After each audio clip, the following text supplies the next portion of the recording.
پہنچ گئے ہیں۔ پھر دونوں چلے یہاں تک کہ گاؤں والوں کے پاس پہنچے اور ان سے کھانا طلب کیا۔ انہوں نے ان کی ضیافت کرنے سے انکار کیا۔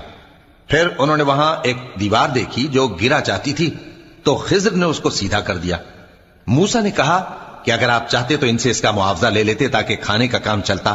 خضر نے کہا کہ اب مجھ میں اور تم میں علیحدگی، مگر جن باتوں پر تم صبر نہ کر سکے میں ان کا تمہیں بھید بتائے دیتا ہوں کہ وہ جو کشتی تھی غریب لوگوں کی تھی جو دریا میں محنت کر کے یعنی کشتیاں چلا کر گزارا کرتے تھے، اور ان کے سامنے کی طرف ایک بادشاہ تھا جو ہر اچھی کشتی کو زبردستی چھین لیتا تھا، تو میں نے چاہا کہ اسے عیبدار کر دوں تاکہ وہ اسے غصب نہ کر سکے۔ اور وہ جو لڑکا تھا اس کے ماں باپ دونوں مومن تھے، ہمیں اندیشہ ہوا کہ وہ بڑا ہو کر بد کردار ہوگا تو کہیں ان کو سرکشی اور کفر میں نہ پھنسا دے، تو ہم نے چاہا کہ ان کا پروردگار اس کی جگہ ان کو اور بچہ عطا فرمائے جو اخلاقی پاکیزگی میں بہتر اور محبت میں زیادہ قریب ہو۔